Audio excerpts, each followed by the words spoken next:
الحمد لله رب العالمين والصلاة والسلام على سيد الأنبياء والمرسلين أما بعد فأعوذ بالله من الشيطان الرجيم بسم الله الرحمن الرحيم. الفرقان پروگرام کے سلسلے میں عقائد کا بیان چل رہا تھا اور عقائد کے مختلف ہم نے عقائد کے سلسلے میں مختلف ٹاپکس لیے تھے، جن میں اب ہم جس موضوع پہ کلام کر رہے ہیں وہ رسالت اور نبوت ہے، اور اس میں خصوصی طور پہ نبی کریم صلی اللہ علیہ وسلم کی حیات طیبہ، آپ کی ذات، آپ کی صفات مبارکہ سے متعلقہ جو بنیادی عقائد جو ایک مسلمان کو ذہن میں رکھنا بہتر ہے، مناسب ہے اور ضروری بھی ہے، وہ آپ کی خدمت میں عرض کر رہے تھے. ابھی جس موضوع پر ہم کلام کر رہے تھے وہ نبی کریم صلی اللہ علیہ وسلم کے والدین کریمین کے ایمان پر ہے. اس باب میں علماء کی آراء مختلف رہی ہیں کہ آپ کے والدین حالت ایمان میں دنیا سے رخصت ہوئے تھے یا نہیں ہوئے تھے،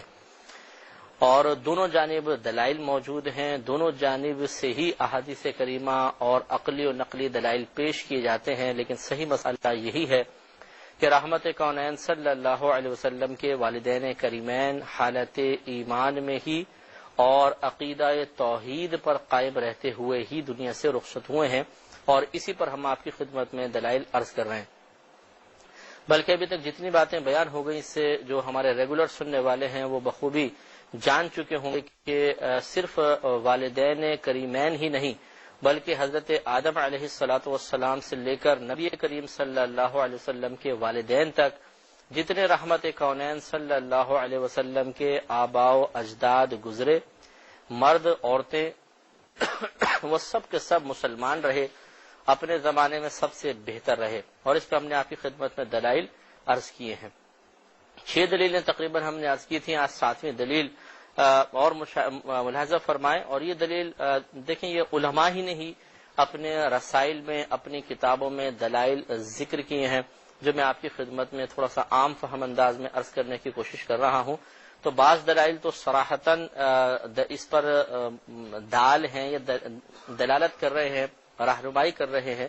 اور بعض چیزوں کو عقلی طور پر بطور دلیل پیش کیا گیا ہے. لہذا ایک عقلی طور پر دلیل مزید اس کے بارے میں سماعت فرمائیں. سورہ انعام آیت نمبر 124 میں اللہ تبارک و تعالی نے ارشاد فرمایا کہ اللہ اعلم حیث یجعل رسالتہ،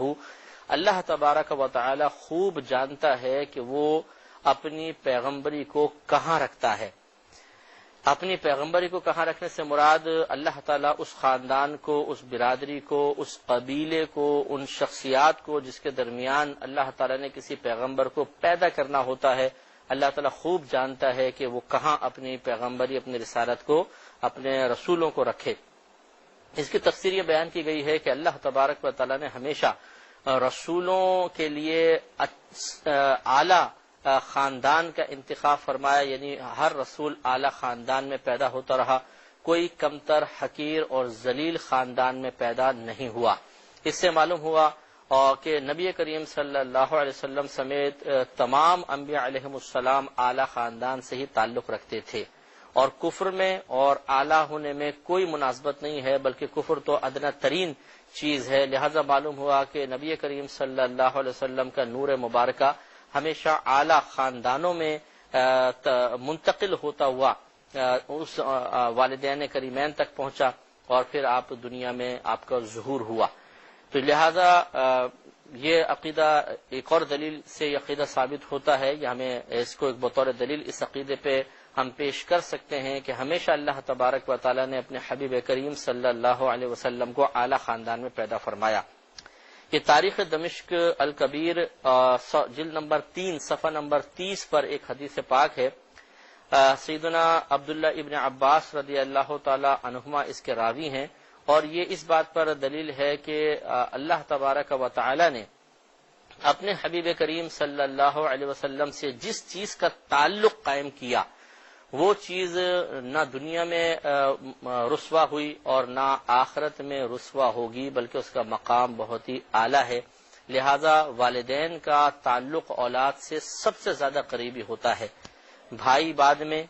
بیوی بچے بعد میں ہوتے ہیں، والدین سب سے پہلے ہوتے ہیں. تو جب دیگر تعلق رکھنے والی چیزوں کے بارے میں بھی آپ سماعت فرمائیں گے کہ اللہ تعالیٰ کا انتخاب ایسا ہے، تو پھر والدین کریمین کے بارے میں کیا خیال ہوگا۔ لہذا ابن عباس رضی اللہ تعالیٰ عنہ نے ایک مرتبہ دیکھا کہ سیدہ عائشہ صدیقہ رضی اللہ تعالیٰ عنہا پر خوف و خشیت کا غلبہ ہے اور آپ گریہ وزاری فرما رہی تھی، تو آپ نے کہا کہ یا ام المومنین، کیا آپ یہ گمان کرتی ہیں کہ اللہ تبارک و تعالی نے جہنم کی ایک چنگاری کو رحمت کونین صلی اللہ علیہ وسلم کا جوڑا بنایا ہے؟ یعنی وہ خوف کر رہی تھی کہ میں جہنم میں نہ پھینک دی جاؤں، اور اکابرین کی عادت تھی۔ تو آپ نے سمجھایا کہ ایسا کیسے ہو سکتا ہے کہ اللہ تبارک و تعالیٰ آپ کو رحمت کونین صلی اللہ علیہ وسلم کے قریب کرے اور پھر آپ کے ذریعے جہنم کی آگ میں اضافہ ہو۔ تو اس پر سیدہ عائشہ صدیقہ رضی اللہ تعالی عنہا نے ارشاد فرمایا کہ فرجت عنی فرج اللہ عنک، تو نے میرا غم دور کیا، اللہ تبارک و تعالی تیرا غم دور کر دے۔ یعنی آپ اس سے خوش ہوئیں کہ آپ نے اس تعلق نسبت کو یاد دلا کر اور اس کے بدلے میں جو آخرت میں مرتب ہونے والے ہیں اس کی طرف میری توجہ کرا کر اس کو تھوڑا سا کم کیا، کیونکہ بزرگان دین پر خوف و خشیت کا غلبہ ان کے لیے بہت ہی بڑی آزمائش اور انتہائی یعنی ذہنی ایک تکلیف اور اذیت کا سبب بنتا تھا، اس اعتبار سے کہ جتنا خوف زیادہ اتنا گرفت کا خوف زیادہ، اور جب گرفت کا خوف ہوتا تھا تو ان کا خون خشک ہو جاتا تھا، ان کو مطلب دنیا میں کسی چیز میں مزہ نہیں آتا تھا اور بہت ہی سخت وہ آزمائش میں مبتلا ہوتے تھے۔ بلا تمثیل سمجھانے کے لیے میں عرض کر دیتا ہوں کہ جیسے ایک شخص کو کوئی آنے والے دنیاوی خطرے کے بارے میں کوئی خوف لاحق ہو جائے اور وہ بھی بہت بڑا خطرہ، مثلا اسے بتا دیا جائے کچھ لوگ تمہیں مارنے کے لیے ڈھونڈ رہے ہیں تو اور وہ ہیں بھی مطلب بہت ہی قریب، تو اب اس شخص کی جو کیفیت ہوگی، جو اس کی باطنی حالت ہوگی، جو اس کو ٹینشن ہوگا، جس طرح اس کا دل دھڑک رہا ہوگا، آپ اندازہ کریں کیا اس کے لیے اذیت کا سامان ہوگا۔ فرق یہ ہے کہ اکابرین جو تھے وہ جب آخرت کے بارے میں غور کرتے تھے تو ان کیفیات سے کہیں زیادہ سخت کیفیات ان پر طاری ہوتی تھی، تو ان کی اذیت کا عالم کیا ہوگا۔ تو بہرحال حضرت ابن عباس رضی اللہ تعالی عنہ نے بڑے پیارے انداز میں آپ کی توجہ مزید اس طرف کروائی کہ یہ کیسے ہو سکتا ہے کہ آپ نبی کریم صلی اللہ علیہ وسلم کی زوجیت میں ہوں اور پھر اللہ تعالیٰ آپ کو جہنم کی چنگاری بنا دے، ایسا نہیں ہو سکتا۔ تو سیدہ عائشہ صدیقہ رضی اللہ تعالی عنہا کا بھی گویا کہ یہی پھر نظریہ اور عقیدہ تھا کہ جو نبی کریم صلی اللہ علیہ وسلم کے قریب ہوگا وہ جہنم میں نہیں جا سکتا ہے، تو پھر آپ نے اسی لیے ان کو بھی دعا دی۔ اسی طرح تاریخ دمشق کبیر میں ہی صفحہ نمبر 110 پر ایک روایت موجود ہے، نبی کریم صلی اللہ علیہ وسلم ارشاد فرماتے ہیں کہ ان اللہ ابا لی ان اتزوج او ازوج الا اہل الجنہ۔ اسے ابن عساکر نے بھی لکھا ہے، سرکار مدینہ صلی اللہ علیہ وسلم نے فرمایا کہ بے شک اللہ تبارک و تعالی نے انکار فرما دیا، ناپسند فرما دیا میرے لیے کہ میں شادی کروں یا میری شادی کروائی جائے مگر اہل جنت سے، یعنی اہل جنت کے علاوہ اللہ تبارک و تعالی میری زوجیت میں کسی کو بھی نہیں لائے گا۔ اس سے معلوم ہوا کہ اللہ تعالی نے نبی کریم صلی اللہ علیہ وسلم کی زوجیت کے لیے ایک تو اہل جنت خواتین کا انتخاب کیا، اور اہل جنت یقینی سی بات ہے کہ نیک پرہیزگار متقی ہوں گے، دوسرا کافر لوگ جنت میں کبھی نہیں جا سکتے، تو اللہ تبارک و تعالی نے اپنے نبی کریم صلی اللہ علیہ وسلم کے لیے اس بات کو پسند ہی نہیں فرمایا کہ کوئی کافرہ عورت آپ کے نکاح میں تشریف لائے۔ تو جب اللہ تعالیٰ اپنے حبیب کے لیے کافرہ عورت کے نکاح میں آنے کو پسند نہیں فرما رہا تو آپ کے والدین جو یقینی سی بات ہے زوجہ سے زیادہ مقام اور مرتبہ رکھتے ہیں، ان کے لیے کفر کی حالت کو کیوں کر پسند فرمائے گا۔ لہذا معلوم ہوا کہ سرکار کے آباء و اجداد ہمیشہ مسلمان گزرے ہیں، کفر کی حالت کو کیوں کر پسند فرمائے گا۔ لہذا معلوم ہوا کہ سرکار کے آباء و اجداد ہمیشہ مسلمان گزرے ہیں۔ ایک مزید دلیل سماعت فرمائے، پہلے اس بات کو سمجھ لیجئے کہ حضرت عیسیٰ علیہ السلام کے بعد سلسلہ نبوت طویل عرصے کے لیے رکا اور پھر ہمارے نبی کریم صلی اللہ علیہ وسلم سب سے آخر میں مبعوث فرمائے گئے۔ اس دوران کا جو بھی عرصہ ہے، اگر کوئی شخص کفر و شرک میں مبتلا نہیں تھا اور اللہ تعالیٰ کی توحید کا قائل تھا تو اس کی نجات کے لیے وہ کافی ہوگا اور ہم اسے دین ابراہیمی پر تصور کریں گے۔ لہذا سرکار کے والدین کریمین کے لیے خصوصی طور پر کوئی ایک روایت ایسی نہیں دکھا سکتا کہ جس سے یہ ثابت ہو جائے کہ انہوں نے کوئی شرک کیا ہو، بت پرستی کی ہو، یا کوئی غلط کام کی طرف مائل ہوئے ہوں، بلکہ ہم انشاءاللہ بھی آپ آگے سیدہ بی بی آمنہ رضی اللہ تعالی عنہا کے بارے میں آپ کو ایسی چیزیں آپ کی خدمت میں پیش کریں گے جس سے واضح ہو جائے گا کہ وہ خود بہت بڑی موحدہ تھیں، اور انہوں نے اپنے 5 سالہ بیٹے یعنی ہمارے نبی کریم صلی اللہ علیہ وسلم کو اپنی وفات سے پہلے کیا نصیحت فرمائی، اس نصیحت کی روشنی میں معلوم ہو جائے گا کہ ان کے نظریات اور خیالات اور عقائد کیا تھے۔ لہذا معلوم ہوا کہ وہ اہل توحید میں سے تھے، اور جب وہ اہل توحید میں سے تھے تو یقینی سی بات ہے کہ نبی کریم صلی اللہ علیہ وسلم جو کچھ لے کر آئے وہ ایمان کی کاملیت کے لیے ضروری تھا کہ اب اس کے اوپر ایمان لانا تھا، ورنہ اہل توحید تو مثال کے طور پر پہلے لوگ بھی تھے، اہل کتاب جو تھے توحید کے قائل تو تھے، لیکن جب نبی کریم صلی اللہ علیہ وسلم نے اعلان نبوت فرمایا تو انہیں نبی کریم صلی اللہ علیہ وسلم کے بتائے ہوئے عقائد کو اختیار کرنا لازم ہوا۔ اسی لیے اگر کوئی تمام رسولوں کا اقرار کرے، آسمانی کتابوں کو مانے، لیکن قرآن اور نبی کریم صلی اللہ علیہ وسلم کو نہ مانے، وہ کافر رہے گا، اسے کوئی مسلمان نہیں کہہ سکتا، اور وہ اہل جنت میں سے نہیں ہوگا بلکہ ہمیشہ ہمیشہ جہنم میں جائے گا۔ اس سے معلوم ہوا کہ جو نبی کریم صلی اللہ علیہ وسلم کے زمانہ اقدس میں تھے، مسلمان ہوئے یا بعد میں مسلمان ہوں گے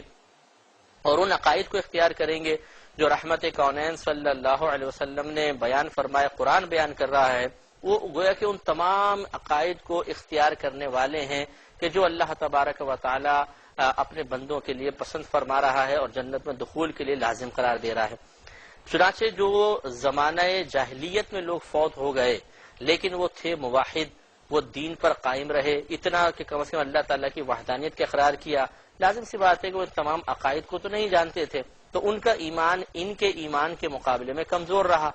یہ کم رہا، کمزور نہ کہیں بلکہ کم، اس میں کمی رہی، ضعف رہا، کیونکہ ایمان یقین کا نام ہے، تو جتنے چیزوں کی معرفت زیادہ ہوگی یقین اتنا بڑھے گا،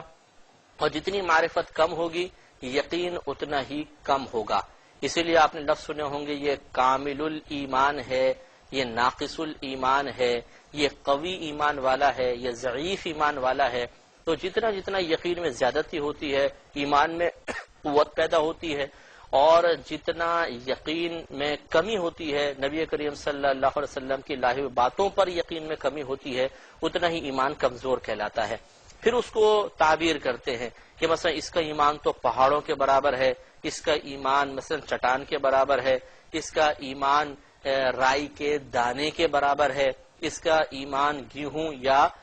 جو کے دانے کے برابر ہے، مثلا اس طریقے سے اس کو تعبیر کیا گیا ہے مختلف مقامات پر۔ اب ہم جو دلیل دینے والے ہیں یہ اس تمہید کے بعد وہ یہ ہے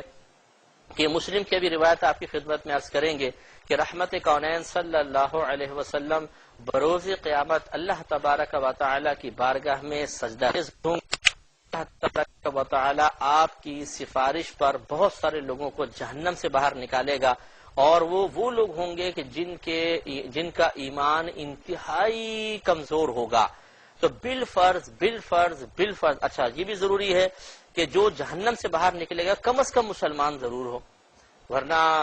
مسلمان کے علاوہ تو کوئی جب جہنم میں چلا گیا پھر وہ باہر نہیں نکلے گا، وہ ہمیشہ ہمیشہ جہنم میں رہے گا۔ تو معلوم یہ ہوا کہ معاذ اللہ ثم معاذ اللہ اگر نبی کریم صلی اللہ علیہ وسلم کے والدین کریمین کسی خطا کے ساتھ دنیا سے جاتے لیکن صاحب ایمان ہوتے تب بھی ان کا جہنم سے باہر نکلنا لازم تھا، جیسے کہ مسلم کی روایت ثابت کر رہی ہے۔ اور یہاں تو صورتحال یہ ہے کہ ان کی کوئی خطا ہمارے سامنے نہیں، ان کا گناہ ہمارے سامنے نہیں، ان کی کوئی شرکیہ حرکت ہمارے سامنے نہیں، وہ توحید کے قائل مانے جائیں گے، دین ابراہیمی پہ مانے جائیں گے۔ تو جب نبی کریم صلی اللہ علیہ وسلم کی سفارش ان لوگوں کے حق میں قبول ہو رہی ہے جو اپنی خطاؤں کے باعث لیکن ضعیف الایمانی کی بنا پر جہنم میں چلے گئے، تو ان کے والدین کے حق میں نبی کریم کی سفارش کا عالم کیا ہوگا، اور اللہ تبارک و تعالیٰ ان پر کتنی کرم نوازی فرمائے گا۔ تو یہ حدیث سماعت فرمائے کہ یہ بڑی لمبی حدیث پاک ہے، جس کا شروع کا حصہ یہ ہے کہ جب میدان محشر میں لوگ آ جائیں گے، حساب و کتاب کا سلسلہ شروع نہیں ہو رہا ہوگا، تو لوگ بڑے پریشان ہوں گے اور مختلف انبیاء علیہ السلام کے پاس جائیں گے، وہ سب منع کر دیں گے کہ آج اس منصب کے یہ منصب ہمارے پاس نہیں، تم کسی اور کے پاس جاؤ، حتیٰ کہ وہ نبی کریم صلی اللہ علیہ وسلم کے پاس آئیں گے۔ اور اس وقت پھر رحمت کونین صلی اللہ علیہ وسلم نے یہ بات بیان فرمائی جو حدیث میں آپ کی خدمت میں عرض کر رہا ہوں۔ یہ مسلم کی حدیث ہے، حدیث نمبر 286 ہے اور صفحہ نمبر 474، اور صحیح بخاری میں بھی یہ حدیث پاک موجود ہے اور حدیث کا نمبر ہے 6956۔ اس میں ایک طویل حدیث پاک ہے لیکن میں آپ کو مختصراً کر کے عرض کر رہا ہوں کہ نبی کریم صلی اللہ علیہ وسلم فرماتے ہیں کہ جب وہ لوگ آ کر میری بارگاہ میں عرض کریں گے فَأَنْطَلِقُوا، تو میں چلوں گا، فَاسْتَأْذِنُوا عَلَىٰ رَبِّي، پھر میں اپنے رب سے اجازت طلب کروں گا، فَيُؤْذَنُ لِي، تو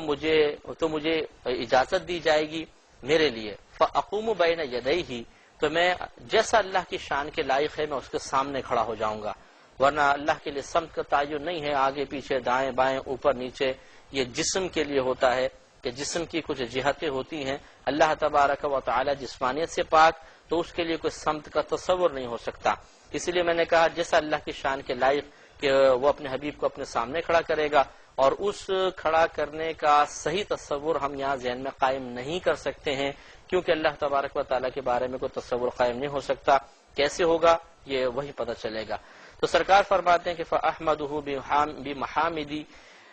بِمَحَامِدَ لَا أَقْدِرُ عَلَيْهِ، تو میں نبی اللہ تعالیٰ کی ان الفاظ میں حمد بیان کروں گا کہ پہلے میں اس پر کبھی قادر نہیں ہوا ابھی تک، حتیٰ کہ اللہ تبارک و تعالیٰ مجھے الہام فرما دے گا۔ پھر سرکار فرماتے ہیں کہ میں اللہ تعالیٰ کی بارگاہ میں سجدہ کرتے ہوئے نیچے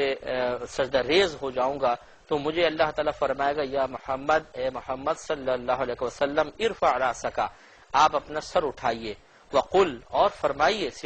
یسمع لک، آپ کی سنی جائے گی، وصل، آپ سوال کیجئے، تعطى، آپ کو عطا کیا جائے گا، واشفع تشفع، آپ لوگوں کی شفاعت کریں، آپ کی شفاعت کو قبول کیا جائے گا۔ اس پہ انشاءاللہ ہمارا سلسلہ کلام جاری رہے گا۔ اسی حدیث سے ہم اپنا